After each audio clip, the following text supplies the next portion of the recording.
Assalamualaikum Bu Vista. Waalaikumsalam. Gimana kabarnya hari ini? Alhamdulillah Bu sehat. Alhamdulillah sehat ya. Ya. Lagi sekolah apa nih Bu? Kebetulan tadi habis dari kelas Bu. Kemudian menyapa anak sebentar. Kemudian kita kan sudah ada janji. Oh ya, saya dengar warga lagi katanya sakit. Nggih, Bapak mendadak kemarin harus penanganan lebih lanjut. Alhamdulillah sudah membaik. Alhamdulillah, semoga sudah sembuh. Sebelumnya saya minta maaf dan minta waktu dari Bu Vista. Kita akan melakukan kegiatan coaching pada pasca observasi yang berkaitan dengan praktek mengajar yang sudah Bu Vista lakukan. Kita ngobrol-ngobrol santai aja ya Bu ya. Iya. Nah, nanti dari obrolan kita nanti apa ya Bu Vista? Tentunya kalau dari obrolan kita karena mengenai pembelajarannya untuk anak-anak, tentunya semoga nanti ke depannya lebih baik lagi. Bagaimana bisa memahami anak-anak, bagaimana nanti saya bisa menjadikan pembelajaran di kelas itu lebih menarik dan lebih asik dari sebelumnya. Nanti ke depannya agar pembelajaran menjadi lebih baik lagi, terus juga anak bisa memahami materi pelajaran dan tadi pembelajarannya biar lebih menarik gitu. Iya, jadi karena tentunya yang namanya pelajaran itu akan berguna Bu untuk selamanya. Jadi targetnya adalah mereka memahami. Jadi nanti biar mereka bisa mempraktekkan entah itu dipakai dalam waktu pendek, jangka pendek atau jangka panjang. Terus bagaimana perasaan Bu Vista setelah melakukan kegiatan pembelajaran? Setelah melakukan kegiatan pembelajaran itu yang namanya kita sebagai guru ya Bu, tentunya adalah senang jika melihat keadaan kelas itu sesuai yang kita harapkan. Contohnya adalah seperti kemarin kita mempelajari yang namanya beberapa program aplikasi gitu ya. Tentunya anak-anak itu kan dari yang mereka belum tahu sama sekali, kemudian mereka menjadi tahu, kemudian mereka belajar untuk paham. Itu jika mereka bisa sesuai dengan target yang kita tujuan kita ya, itu tentunya senang sekali. Karena kan bagaimanapun kita mengajar harus ada hasilnya. Jadi keadaan kelas yang sesuai dengan diharapkan ya, Ya anak dari yang belum tahu menjadi tahu. Betul. Dan juga sesuai dengan target dan pembelajaran yang diinginkan. Nah, menurut Bu Vista apa tujuan pembelajaran dan tercapai dengan baik? Tujuan pembelajarannya secara keseluruhan belum tercapai dengan sempurna karena yang mengingat kondisi kelas, kondisi lab, kemudian kondisi anak, daya tangkap siswa, kemudian keaktifan siswa, karena semua itu kan berkesinambungan, berhubungan. Jadi semua itu istilahnya menyatu gitu ya. Jadi kalau mengajarkan anak responnya kurang gitu kan, kita menganggapnya anak ini paham atau enggak ya, anak ini banyak yang mau ditanyakan atau enggak ya, kan contohnya seperti itu dari tujuan itu. Tapi begitu mereka aktif dan lain sebagainya, tentunya yang namanya guru itu punya target. Contohnya saja, oke, saya memberikan pembelajaran, contohnya adalah Microsoft Word, contohnya ya. Target saya adalah, tujuan akhir saya adalah mereka mampu untuk membuat secara contoh misalnya adalah cerita pendek novel gitu. Nah, itu kan salah satu target yang memang harus dipunyai oleh seorang guru dalam suatu materi ya, seperti itu. Jadi memang tujuan belajarnya belum tercapai dengan maksimal, pertama karena keaktifan siswa, daya tangkap siswa, kemudian kondisi lab komputer, terus bagaimana respon siswa juga itu ya. Lalu apakah area pengembangan juga sudah tercapai dengan baik? Area pengembangan tentunya juga belum Bu. Untuk area pengembangan di sini kan kembali lagi pada fasilitas yang ada. Karena yang namanya pengembangan otomatis kita harus langsung praktek. Kalau menurut saya contohnya tadi, mereka targetnya adalah bisa membuat novel dengan sebagaimana mestinya. Kalau di Microsoft Word tentunya ada hubungannya dengan pembelajaran bahasa Indonesia ya, kalimat yang baik, kemudian penulisan yang benar, dan lain sebagainya. Nah itu untuk pengembangan karena memang kita terbatasnya fasilitas tentunya masih ada kekurangan. Seperti itu. Ya, memang terkendala dari fasilitas. Ya, dan tentunya dari siswa. Dari siswa itu sendiri. Ya, karena kita memahami kondisi lingkungan kita itu untuk siswa, untuk pembelajaran tentunya tidak bisa kita samakan dengan sekolah di jaraknya yang lebih dekat dari kota ya, karena semua fasilitas di kota ada, termasuk les dan lain sebagainya. Sedangkan kita kan hanya dari sekolah, kemudian dari orang tua itu kan menjadi salah satu kendala di kita. Seperti itu. Bagaimana strategi pengajaran yang sudah digunakan untuk memfasilitasi agar bisa siswa itu paham? Di sekolah kita, di sekolah saya ini, untuk strategi itu saya memang ada menggunakan strategi lama, yaitu strategi ceramah. Karena anak di sini itu kita harus memberikan istilahnya pemanasan dulu.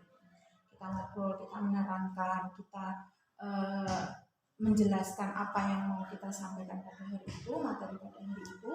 Kemudian strategi salah satunya lagi adalah memberikan gambar atau visual ke anak-anak.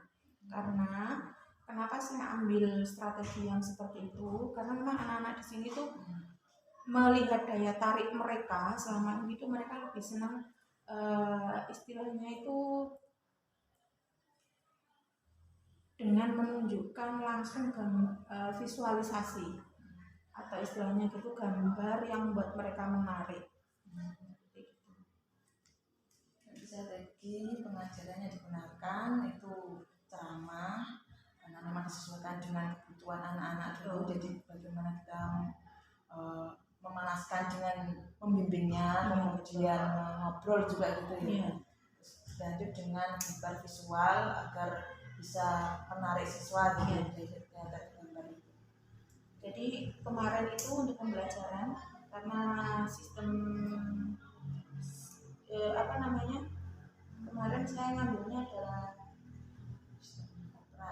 sistem operasi itu. Jadi saya membuat kartu buat mereka, tapi yang berisi gambar-gambar yang nanti ada di pembelajaran. Contohnya adalah gambar Microsoft Word, Microsoft Excel, beberapa aplikasi. Contohnya adalah C++ dan lain sebagainya, itu kan asing buat mereka. Dengan cara seperti itu, dengan memberikan tiap anak kartu dan lain sebagainya, akhirnya mereka tahu oh ternyata seperti ini. Dan kemarin sempat kita buat kelompok untuk mengelompokkan gambar yang telah dibagikan di kelompok masing-masing. Akhirnya mereka dengan cara seperti itu mereka akan lebih paham. Ada variasi nggak dalam pendekatan pengajaran yang digunakan? Variasinya dari dua ya, jadi untuk variasinya itu kalau anak-anak di sini itu lebih pada pendekatan. Jadi anak-anak di sini itu tanpa kita memberikan istilahnya pendekatan personal, mereka tidak akan bisa. Jadi mereka itu belum apa-apa itu sudah takut duluan. Tidak ada yang namanya ingin tahu, kemudian ingin bisa, ingin apa. Jadi mereka itu memang istilahnya gitu butuh rangsangan tangan kalau anak di sini. Jadi selain itu ya tentunya kita ke meja masing-masing, memaksa mereka untuk bertanya, atau memaksa mereka untuk maju, memaksa mereka untuk berani. Dalam pembelajaran yang dilakukan Bu Vista itu untuk sumber dayanya seperti materi ajar atau media interaktif itu kira-kira sudah efektif? masalah efektif kembali lagi kepada siswa ya Bu ya, kembali lagi kepada eh,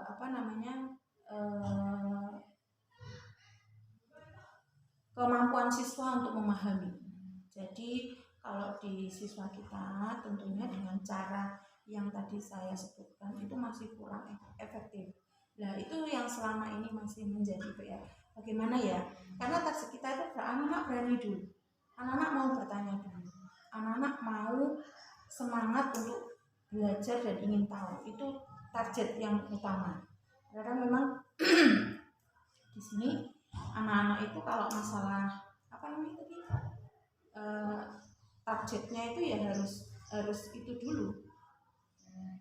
Anak berani gitu kan? Iya, anak berani. Atau enggak? Misalkan karena di awal takut duluan. Iya. Terus kemudian takut salah. Gitu. Iya. Sehingga untuk kemauan bertanya juga agak berkurang. Sangat kecil kalau tidak dipaksa atau mereka tidak. Ayo coba langsung ditunjuk ke anak gitu ya. Ayo dari kelompok 1 silakan memberikan atau bertanya dengan pertanyaan, memang harus dipaksa seperti itu. Lalu tingkat keterlibatan siswa dalam proses pembelajaran ini. Sekali lagi lihat sumber daya, sekolah kita itu harus dipaksa. Kalau kita ingin di pembelajaran kita itu aktif, di pembelajaran kita itu menarik dan lain sebagainya, tentunya bukan hanya guru yang menggunakan media dan lain sebagainya semenarik mungkin, tapi bagaimana respon mereka terhadap apa yang kita sampaikan itu imbal baliknya ada. Contohnya adalah mereka tidak memahami satu gambar atau satu visual yang tadi kita berikan contohnya. Mereka tidak paham, tapi mereka tidak berani untuk bertanya. Nah itu, tapi jika masalah seperti itu kan otomatis pembelajaran kita kan kurang menarik. Nah beda lagi jika mereka nanti mereka tidak paham tapi kita paksa, kalau mereka tidak ada bertanya 5 menit, oke kita tunggu 5 menit itu strateginya, tapi mereka tetap diam tapi dengan pandangan yang penuh bertanya dan lain sebagainya, dengan bahasa tubuh yang mereka belum paham dan lain sebagainya, kita paksa dan kita berani, itu otomatis di pembelajaran itu terasa ada imbal baliknya, itu terasa berjalan, terasa hidup gitu, terasa hidup. Itu berarti secara individu kalau misalkan siswa memberikan respon itu kurang, dalam arti bahwa dia tidak berani itu tadi, kemudian dia tidak berani bertanya. Nah, kalau bagaimana dengan waktu partisipasi dalam diskusi kelas? Dalam diskusi kelas dengan sesama teman. Iya. Kalau di kondisi siswa kita, mereka itu lebih cenderung sudah dikelompokkan ya. Setelah saya lihat berkali-kali kita ada tugas dan lain sebagainya, mereka itu tetap dengan kenyamanan atau istilahnya gitu, bagaimana saya enaknya.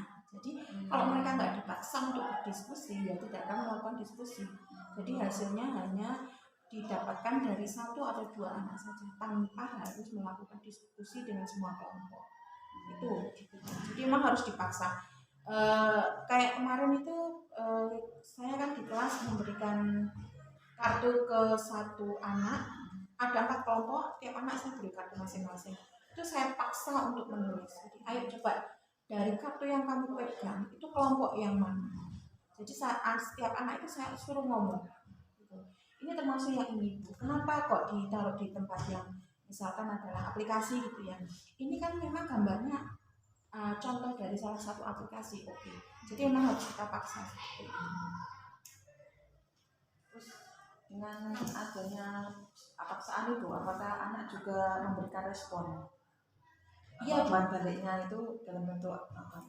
Iya. Jadi kalau kita melihat di sekolah kita, anak itu memang harus ada paksaan. Karena ya itu mungkin percaya dirinya mereka yang kurang. Kemudian mereka menganggap nanti kalau saya tanya salah bagaimana dan lain sebagainya. Jadi respon mereka saat kita memahami, kita melihat gerak tubuh, kemudian mereka ngomong dan lain sebagainya. Setelah kita paksa itu mereka menjadi anak yang lebih percaya diri. Karena kan asalkan kita tidak menyebutkan kamu salah, kalau sudah kamu salah anak itu tidak akan, istilahnya dia akan minder lagi dan dia tidak akan memiliki keberanian untuk bertanya. Meskipun dia salah, oke, boleh. Tidak ada kata salah, tapi jadi ada tabinya. Kita buat yang ini, sebetulnya yang ini, kalau yang ini termasuk ini. Oke, kita berikan aplaus untuk teman kita. Jadi seperti itu. Jadi dari situ anak-anak itu kepercayaan dirinya merasa, karena anak itu kan belum tahu, aku salah enggak ya? Oke, kalau bu guru bilang benar berarti ya benar. Jadi seperti itu. Luar biasa sekali Bu. Jadi untuk meningkatkan kepercayaan diri dari anak itu walaupun awalnya ada paksaan tapi juga mampu mendorong siswa tersebut ya. Tapi juga melihat respon atau balik dari siswa itu sendiri ke kita dengan gesturnya bahwa oh saya sebenarnya belum mengerti tapi cuma saya belum berani gitu. Ataupun nanti juga misalkan diskusi dengan saya cari teman yang enak. Iya. Karena kelemahan di anak kita itu kan kembali lagi ya di keluarga. Kadang kan anak itu memang butuh apa namanya bimbingan dari orang tua, termasuk dari percaya diri. Jangankan yang sudah memberikan dari orang tuanya, jangankan yang tidak memberikannya, sudah diberikan aja kadang-kadang anak di kelas itu percaya dirinya hilang. Karena ya itu tadi yang namanya anak itu pasti merasa ada yang lebih pintar, contohnya ada yang lebih bisa, ada yang semuanya, pokoknya jadi anak-anak itu percaya dirinya kurang itu karena itu. Aku gak bisa, aku kurang pintar dan lain sebagainya. Jadi kita juga menyebutkan bahwa guru merespon dengan positif, kata-kata positif. Jadi kalau misalnya dia salah, tidak menyalahkan gitu. Karena itu salah satu cara atau trik kalau menurut saya bagaimana percaya diri anak itu akan ada dan naik istilahnya. Karena anak sekarang itu kita ngomong tidak aja, jangan gitu aja, anak itu sudah tidak akan, kedepannya dia tidak akan lagi bersuara. Seperti itu kalau menurut saya. Lalu tantangan dalam yang dihadapi saat siswa itu memahami materi atau dalam keterlibatan pembelajaran itu ada tentunya. Kalau tantangan itu karena memang daya serap mereka berbeda ya Bu ya. Daya serap tiap anak itu berbeda, kemudian daya keaktifan anak itu berbeda. Tentunya tantangannya adalah dari situ. Kadang kita sudah menerangkan sedemikian rupa simpelnya. Yang namanya anak kadang mungkin membawa permasalahan ke rumah, mungkin ada permasalahan dengan teman, itu kan salah satu pemicu tidak ada konsentrasinya. Jadi kalau menurut saya anak sudah seperti itu pasti dia daya serapnya akan berkurang juga. Otomatis berapa kali kita menerangkan juga pemahamannya akan lama. Kadang itu yang membuat permasalahan. Temannya sudah paham diulang berkali-kali dan sudah terlihat yang teman paham ya, sudah terlihat enggak menarik Bu, ini pelajaran ini sudah enggak menarik. Tapi ada beberapa teman itu yang menganggap saya belum bisa ya karena waktu saya memberikan materi, mungkin waktu saya memberikan bimbingan, anak tersebut dalam kondisi yang tidak baik-baik saja. Lalu bagaimana suasana kelas dan interaksi dari siswa dan guru itu sendiri menurut Bu Vista? Kalau suasana kelas itu memang selama ini ya menurut penilaian saya itu yang paling penting adalah bagaimana seorang guru membawa suasana kelas itu. Jadi kelas ini mau kita buat seperti apa sih? Gitu.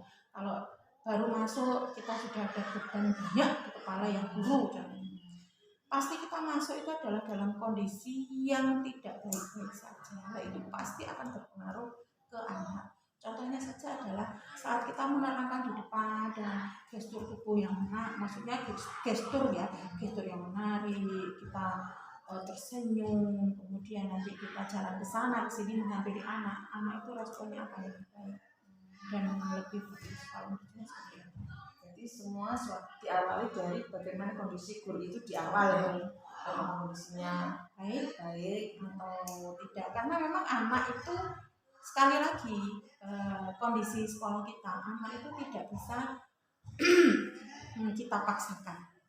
Jadi contohnya saja guru ini misalkan guru A ini galak atau keren gitu ya. Kalau kita sudah masuk sudah membawa beban banyak itu pasti wajah itu akan terlihat. Beda lagi kalau kita masuk assalamualaikum anak-anak, ayo yuk belajar ya, ayo belajar. Mereka pasti akan oke bu, oke gitu. Meskipun mereka awalnya tidak malas ya, tapi setelah mereka melihat seperti itu, wah oke, jadi sudah ada istilahnya insting yang baik atau aura yang baik itu pasti anak-anak.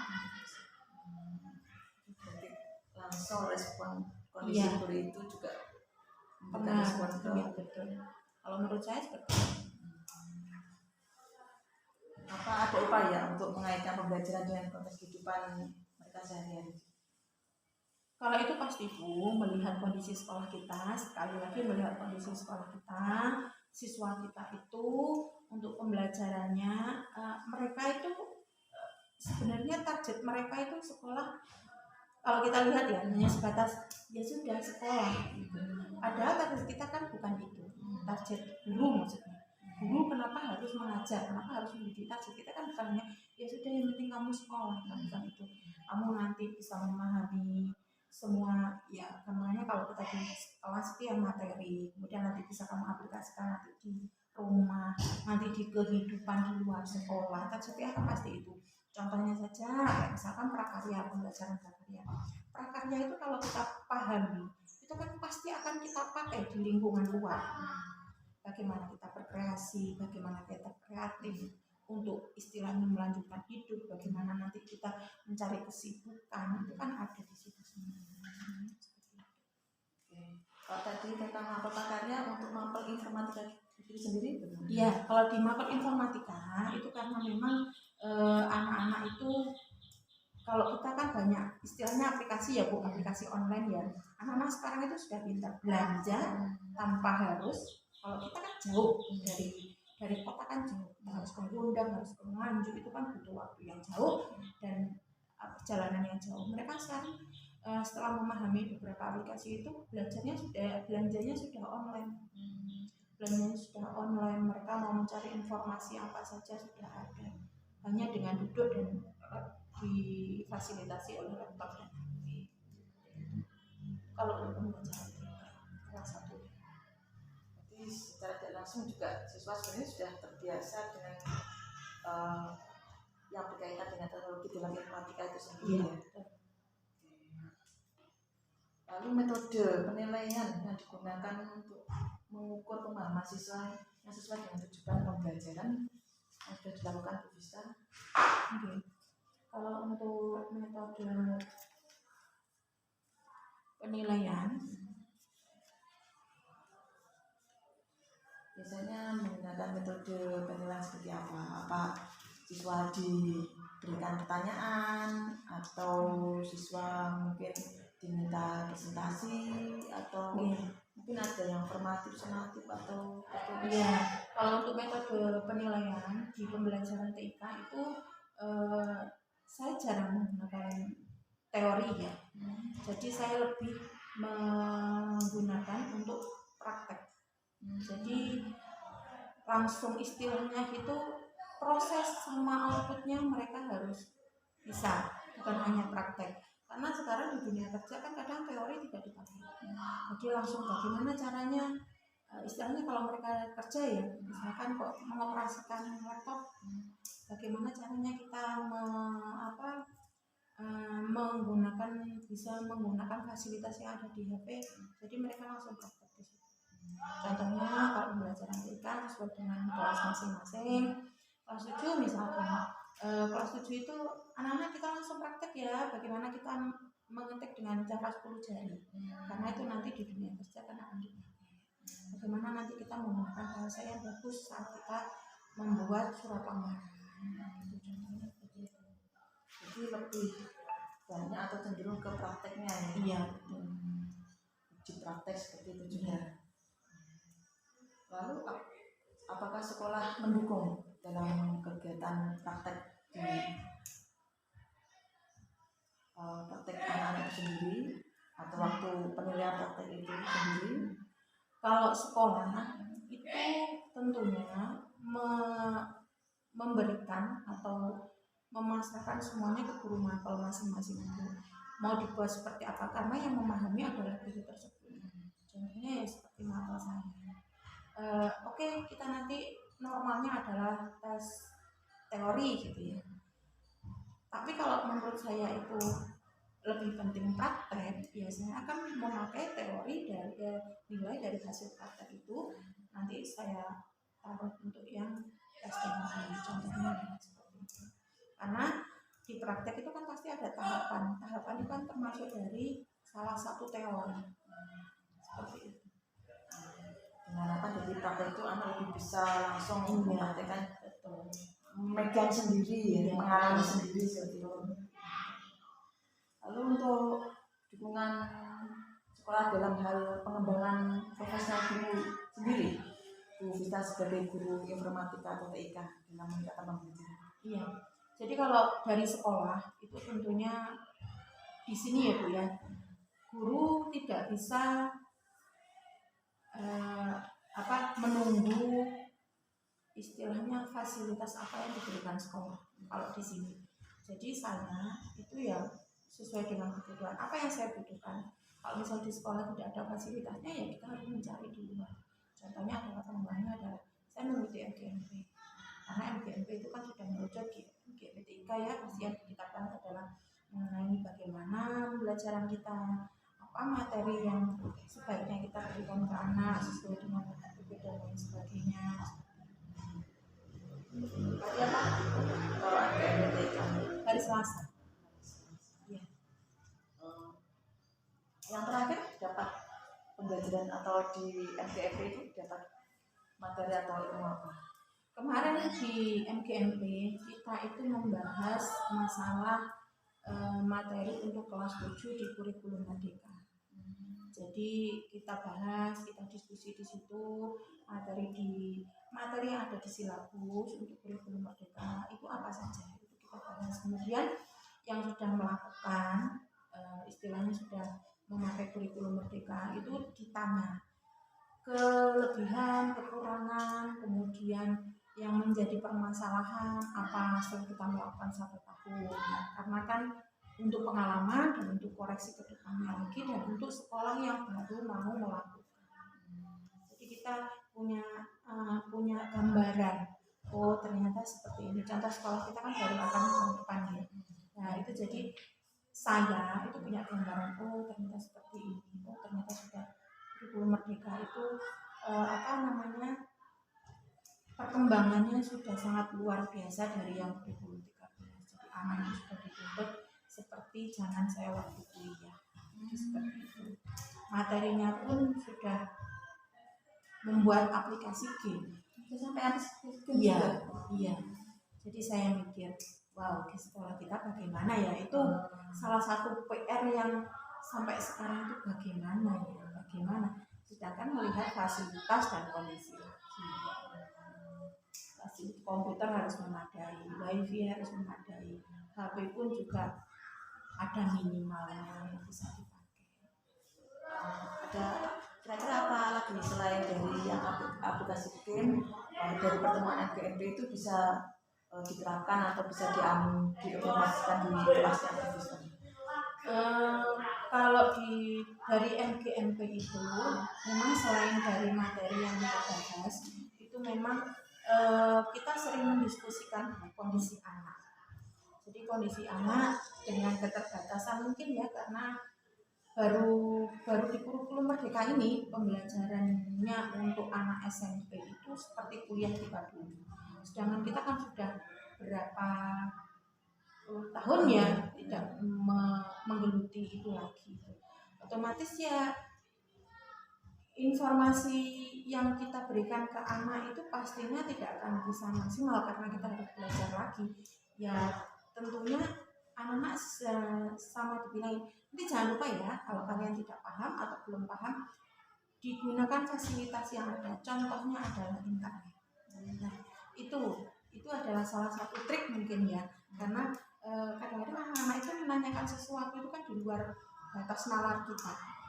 Apa yang kita siapkan mereka tidak bertanya, tapi apa yang kita tidak siapkan mereka bertanya.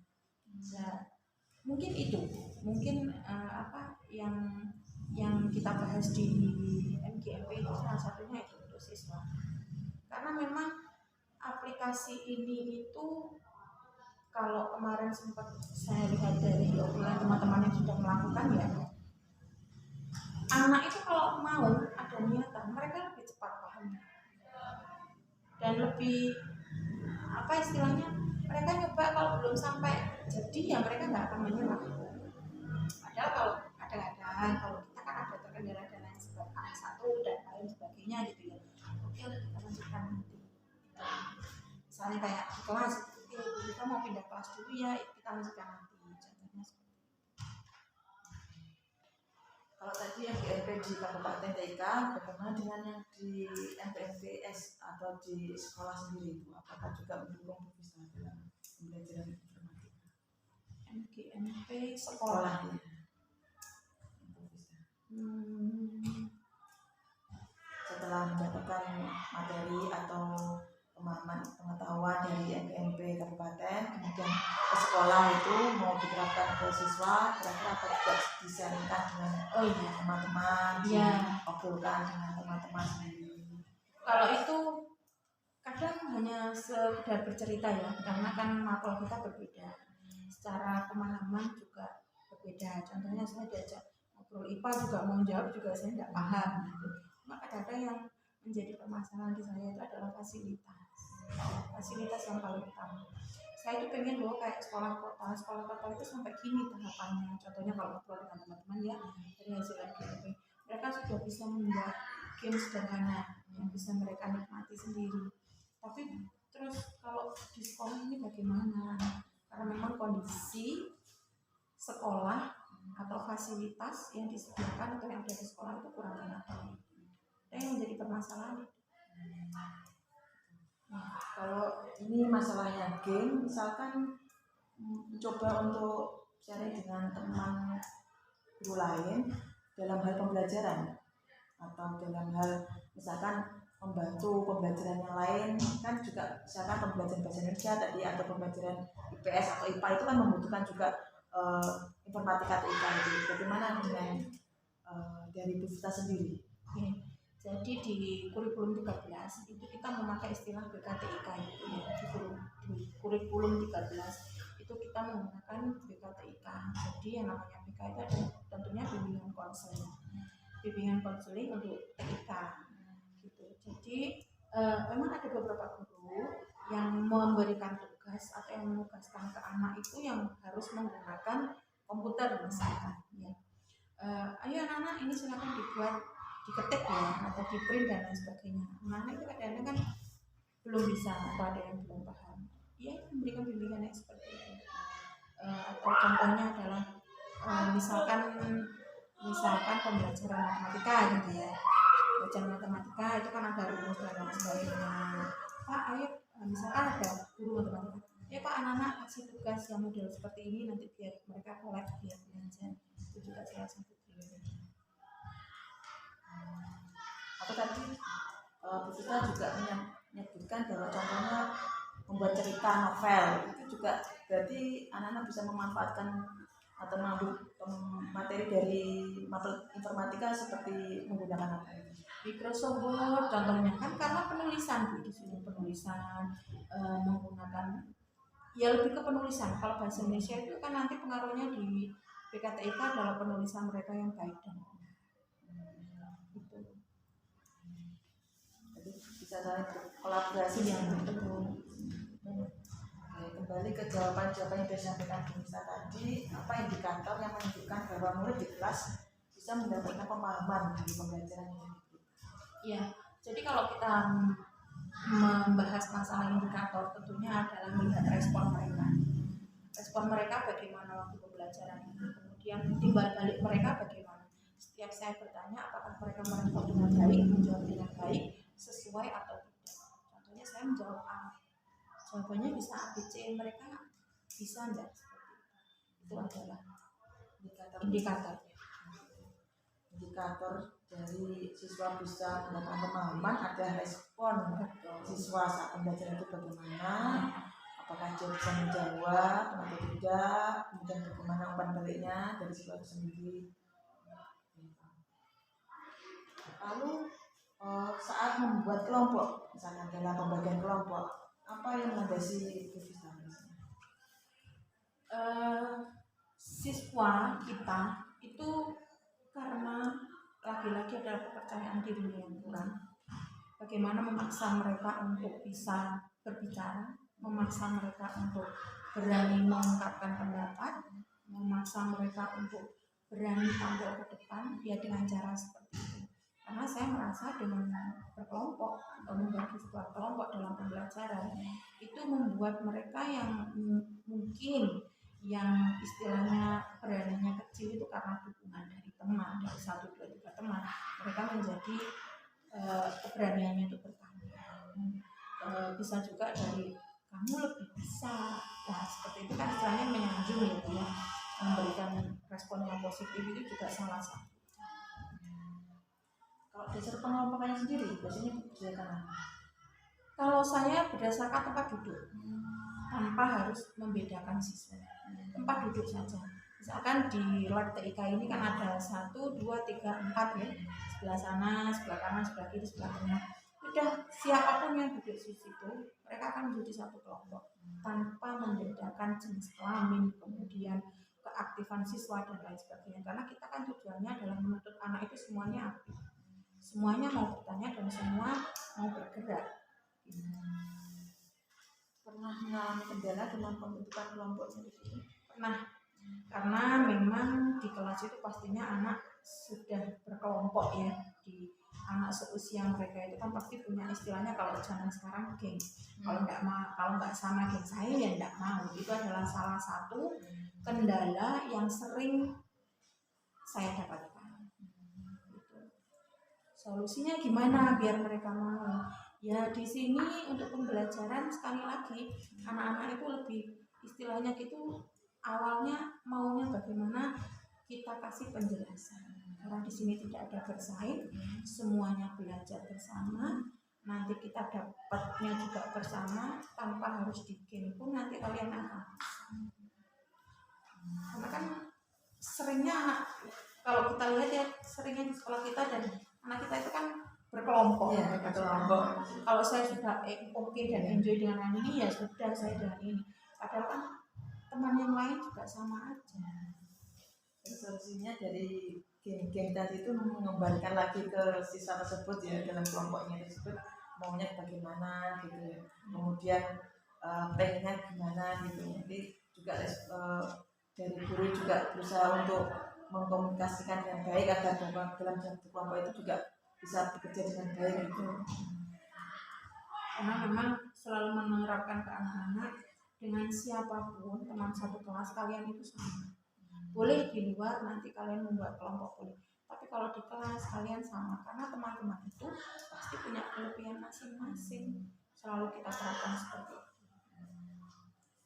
Apa yang Bu bisa gunakan sebagai data balik dari murid di kelas untuk melakukan kesiapan belajar mereka, terutama setelah pembelajaran itu meningkat dari yang sederhana menjadi kompleks? Kalau kesiapan tentunya ini Bu,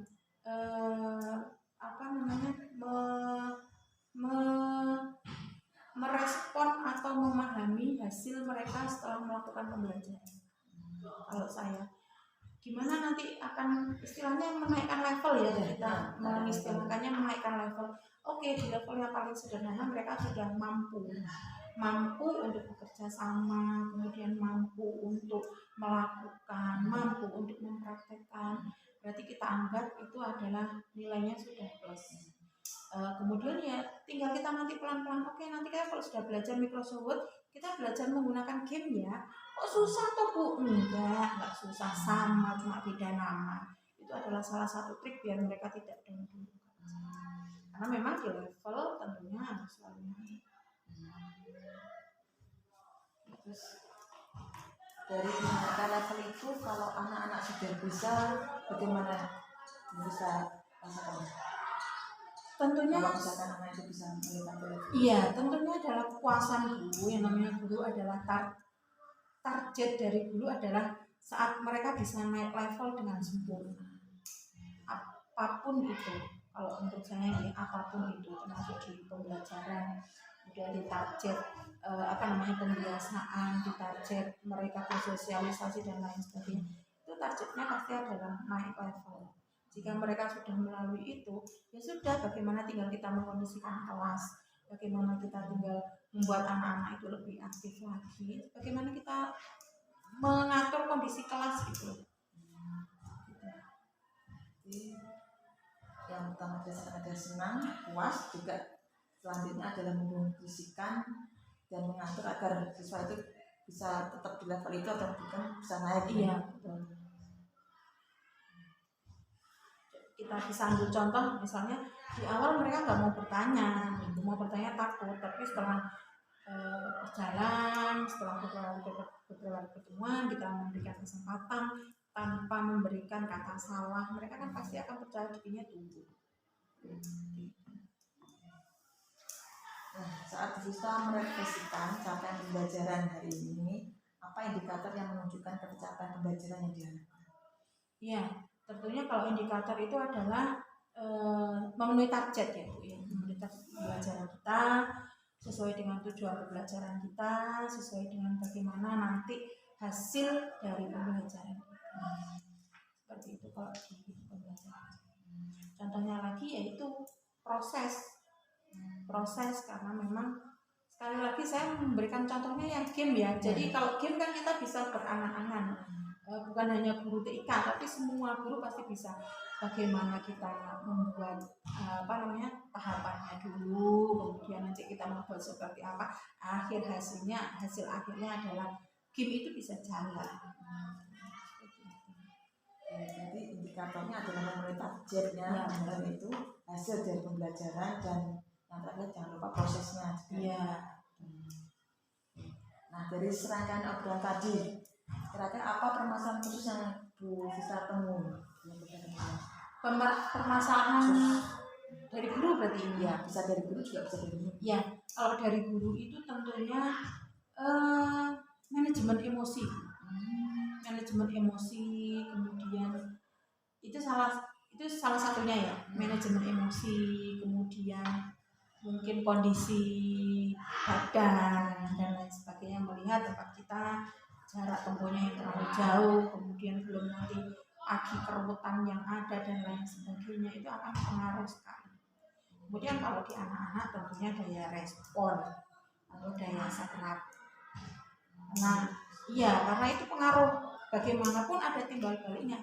Kalau kita sudah capek tapi mereka menunjukkan wajah yang gembira, kita juga akan istilahnya ada ketertarikan. Kalau di IPA itu nyetrum lah istilahnya. Jadi saling berkaitan. Untuk tindak lanjut ke depannya dari permasalahan guru tadi manajemen emosi sama yang di anak daya respon, kira-kira mau yang ditindaklanjuti yang mana? Yang di guru atau yang di anak? Tentunya di guru dulu. Iya. Karena bagaimanapun yang namanya siswa akan mengikuti bagaimana alur gurunya. Kalau gurunya tadi yang kita bahas emosi ya, misalkan emosi, kemudian semangat yang kurang, itu kan nanti akan pengaruh ke anak. Selama kita nanti istilahnya di kelas, misalnya kita sudah bisa memanage permasalahan itu di kita sendiri ya, termasuk di semangat itu ya, kita sudah selesai di kita sendiri, kita masuk kelas sudah istilahnya sudah tanpa membawa beban apapun, kita bisa mengkondisikan kelas dengan baik. Intinya dari guru itu sendiri ya? Iya. Dari khususnya adalah manajemen emosi dari guru itu sendiri. Nah, menurut Bu Vista, kira-kira cara mengatasinya bagaimana? Permasalahan dari guru itu sendiri. Iya, memang kalau sudah emosi, permasalahan emosi di diri itu ya, memang kita harus salah satunya adalah bisa mengontrol. Dengan cara mengontrolnya bagaimana? Biasanya saya itu kalau sudah seperti itu, saya mencari teman untuk mengobrol. Kemudian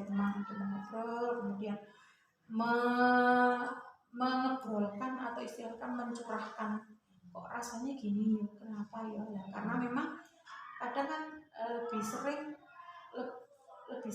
dengan teman itu kan lebih istilahnya enak ngomong daripada praktek, gitu kan. Nah, teman itu kan tanpa memahami perasaan kita, ngomong aja bagaimana idealnya. Nah, itu kadang-kadang membuat kita oke, iya. Ya sudah, itu cara biasanya selalu saya. Berarti mencari teman untuk mengobrolkan, mencurahkan unek-unek permasalahan dari yang dihadapi atau yang sedang dialami gitu. Selain mencari teman atau mengobrolkan itu apa lagi?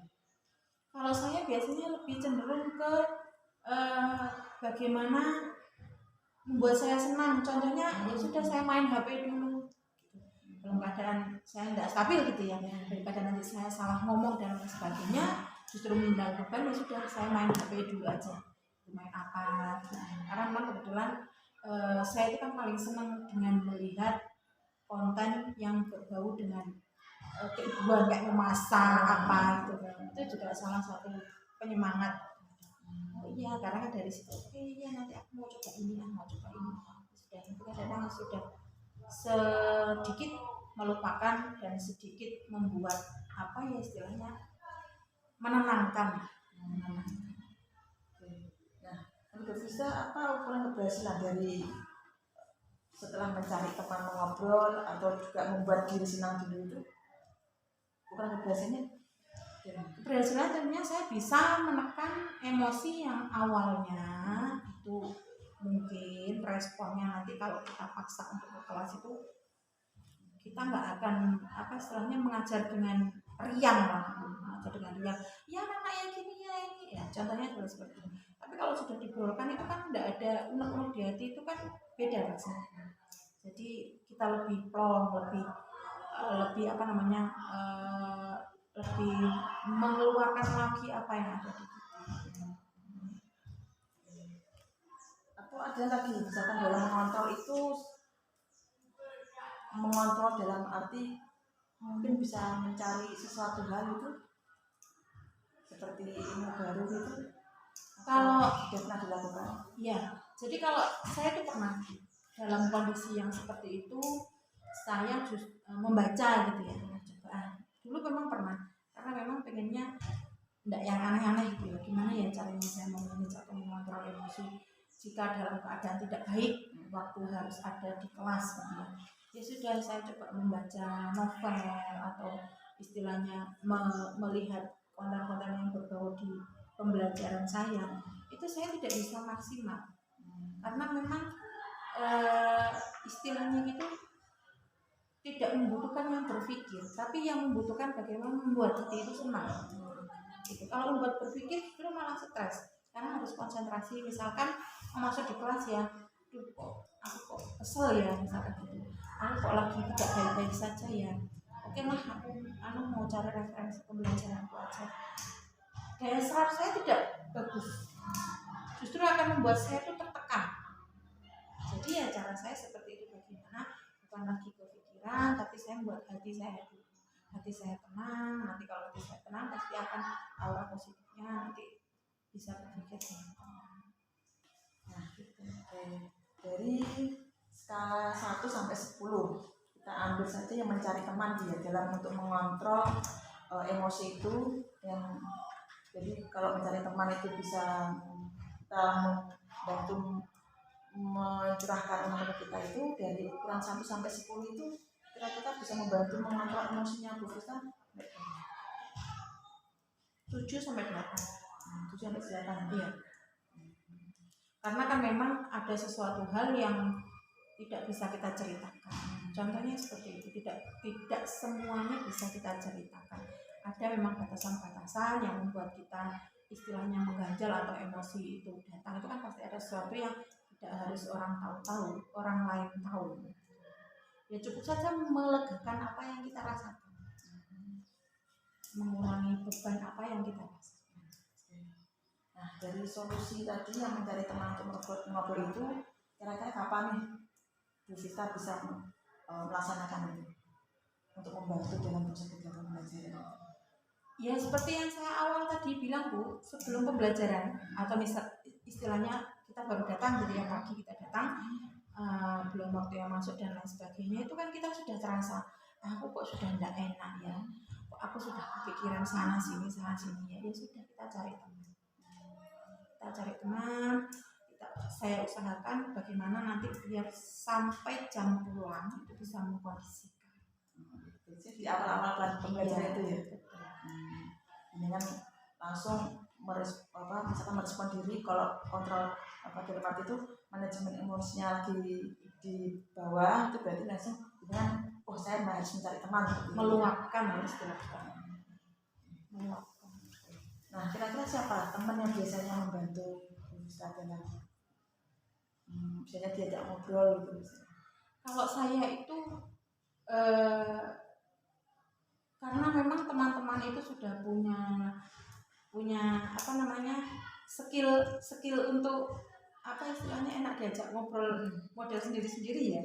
Ya sudah, saya mengalir aja, itu yang ada siapa beliau ini bisa nggak ya kita ajak ngobrol, ya sudah saya coba. Kalau beliaunya merespon ya saya lanjut, tapi kalau beliau tidak merespon oh berarti belum bisa. Saya ajak untuk meluapkan semuanya. Tapi tetap ada ya temannya. Nah, dari aksi tadi, setelah ada teman juga, kira-kira komitmen apa dari Bu Vista agar dari aksi tersebut tadi yang mencari teman untuk bisa membantu mengontrol emosi itu, komitmen Bu Vista apa agar kedepannya terus bisa membantu Bu Vista dalam mengontrol emosi? Kalau komitmennya tentunya belajar bersama, karena memang saya merasakan teman yang semua teman sebenarnya bisa, cuma kadang-kadang waktu kita yang menjadi permasalahan dalam waktu yang tidak bersamaan dan lain sebagainya. Dan mereka kalau diajak istilahnya bercurhat dan lain sebagainya itu ya open, mereka open, kemudian targetnya adalah ya sudah, kita itu tidak perlu membawa permasalahan yang anak-anak tidak perlu tahu. Itu sudah kita selesaikan, kita belajar istilahnya hidup ya, kita belajar hidup bersama, belajar bersosialisasi bersama, bagaimana menghadapi jika ada masalah yang saling timbal balik. Karena kan setiap orang pasti memiliki permasalahan.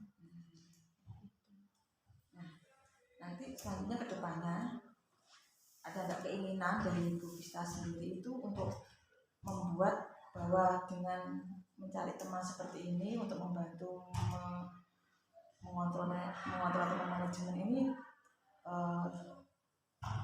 mau dikembangkan gitu, keinginan ke depannya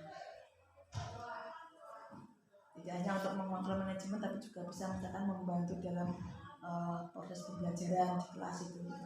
Iya, karena tentunya di sekolah itu dengan teman guru, selain memang kita untuk berkeluh kesah, tentunya juga targetnya adalah bagaimana caranya membuat anak didik itu, contohnya aja ya yang pernah kita lakukan, ayo kita kerjasama yuk, ayo bagaimana caranya anak itu bisa menjaga kebersihan. Itu kan salah satunya contoh. Bagaimana biar anak-anak nanti mau berjamaah sholatnya, contohnya adalah salah satu, contohnya adalah beberapa itu. Jadi ngobrol gimana ya anak-anak ini mau kita buat seperti apa ya, ayo Bu di gini, ayo Pak dibuat seperti ini. Contohnya adalah kerjasama, yaitu memberikan contoh atau menyadarkan mereka seperti itu. Bentuk percakapannya ya bagaimana, misalkan dalam arti apakah ada wadah tertentu untuk biar berkesinambungan ke depannya itu? Contohnya adalah kebersihan ya Bu ya. Memang karena kita melihat kondisi siswa atau anak kita itu yang sangat kurang mengenai kebersihan. Jadi kita melihat sampah di mana-mana dan lain sebagainya. Itu kadang-kadang Bapak Ibu guru capek sendiri, ada sampah kita ambil, tapi respon anak-anak kan tidak ada yang namanya membantu. Kalau nggak disuruh dipaksakan mereka ya udah gimana ya, contohnya aja dengan ngobrol dengan teman guru, gimana ya caranya anak-anak itu biar terbiasa dengan kebersihan, kita mau buat model seperti apa ya, contohnya seperti itu. Ya sudah, kita buat nanti tempat sampah, ayo dok bantu dan lain sebagainya, mengajak mereka dan memberikan contoh kayak gitu, contohnya seperti itu. Berarti wadahnya ini bisa dinamakan obrolan gitu ya, obrolan teman perjuangan, teman sejuangan kayak teman sejuangan. Memang bisa membentuk obrolan teman bisa perjuangan ya. Iya, memang karena memang dengan seperti itu, dalam obrolan yang seperti itu justru akan mendapatkan hasil. Nah, dari obrolan teman seperjuangan ini, apa yang bisa harapkan agar punya tujuan? Tentunya bekerja sama Bu, bekerja sama, saling mensupport, gitu, saling memahami, saling menguatkan. Itu adalah salah kebutuhan kita. Tujuan kita itu, ya targetnya hanya itu. Karena melihat kondisi lagi, kita itu hanya butuh itu. Memahami, mensupport. Nah, menurut Bu Vista, ukuran keberhasilan dari obrolan teman seperjuangan ini? Tentunya kita punya target ya. Contohnya kalau usaha kebersihan ya paling tidak di depan area guru, di depan area kantor kita bersih. Itu adalah salah satu target. Atau mungkin di dalam kelas itu tuh seringnya adalah anak-anak itu membuang tempat sampah ditaruh di depan sebelah dari meja papan. Lah itu kan tidak nyaman sekali tuh waktu kita mengajar, waktu kita di dalam kelas. Itu kan tidak nyaman ya. Salah satu contohnya adalah mengajarkan mereka pembiasaan seperti ini, seperti ini, kalau ada ini seperti ayo dibersihkan dulu yuk, dibantu. Emang anak-anak kita butuh yang seperti itu. Jadi bukan hanya keberhasilan, berarti memenuhi target dari apapun itu permasalahannya atau apapun keinginan. Misalkan di sini kalau kebersihan, bagaimana pembiasaan yang bagus, yang baik, yang positif. Juga untuk membantu guru juga mendukung dalam kegiatan pembelajaran. Iya betul. Nah, apa yang dibutuhkan oleh Bu Vista dalam obrolan teman seperjuangan ini? Ya kembali lagi support dan saling menguatkan, itu yang paling dibutuhkan. Karena kalau kita hanya sebatas teori, maaf ya, hanya sebatas teori tanpa adanya praktek, untuk apa? Karena anak kita itu ya itu tadi, mereka maunya langsung terjun secara real gitu. Kalau anak kita ya, anak kita pembelajaran gitu, contohnya teori dan lain sebagainya, pasti daya serap mereka akan kurang. Beda kalau mereka langsung disuruh ya maju yuk satu-satu yuk dan lain sebagainya. Kebersihan pun seperti itu. Ayo bisa tolong yuk, minta sapunya satu, yang lainnya punya aku ya. Nanti yang laki-laki membuang sampah ya kita kerjasama. Contohnya seperti itu. Dengan guru pun, teman sejawat pun seperti itu. Ayo kita didukung, kelasnya nanti yang masuk kelas kotor tolong toh, biar nanti pembelajaran selanjutnya mereka membiasakan. Contohnya seperti itu. Jadi dukungannya itu adalah support tadi, kemudian memahami, jadi nanti setiap pembelajaran pembiasaannya tetap berlanjut gitu. Nah, kira-kira kapan nih kita mau membentuk obrolan teman seperjuangan ini? Kalau mau menginisiasi mungkin ya karena sesuai dengan kebutuhan ya. Kalau masalah kebersihan itu tadi kan sesuai dengan kebutuhan. Kemudian lebih seringnya itu kita melihat sesuai kondisi misalkan kemarau, hujan, itu kan di sekolah kita sangat pengaruh ya. Tapi kondisi hujan banyak sampah itu kan sangat berpengaruh.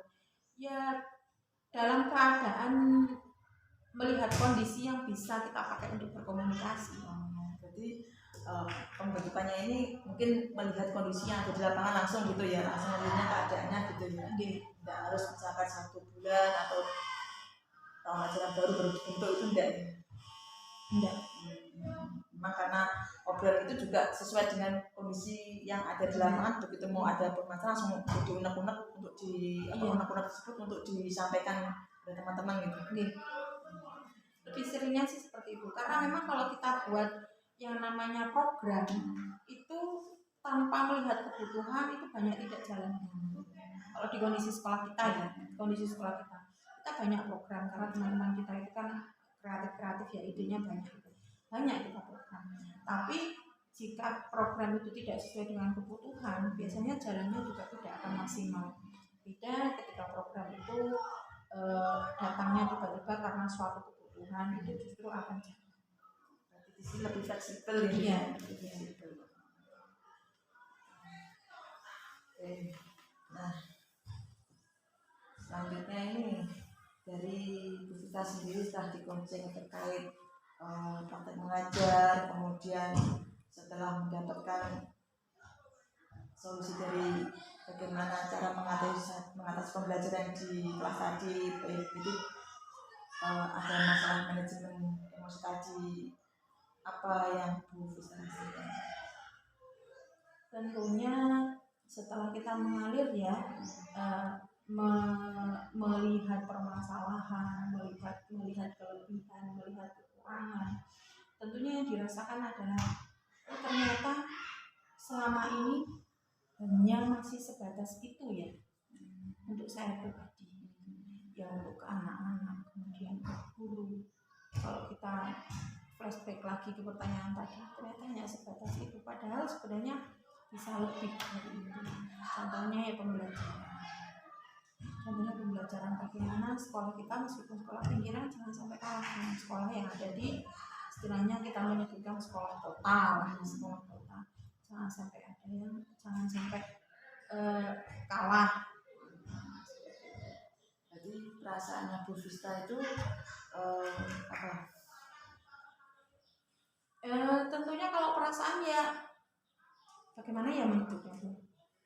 Kalau ditanya perasaan, senang ditanya, karena kan pasti kita kan mengkoreksi saya sendiri dengan saya ngomong itu kadang-kadang mengkoreksi. Dengan adanya pertanyaan kita itu kan jadi paham, istilahnya kalau siswa dipancing untuk bagaimana kita itu memahaminya gitu. Ya tentunya senang, pasti nanti targetnya ke depan ya semoga lebih baik dari yang sebelumnya.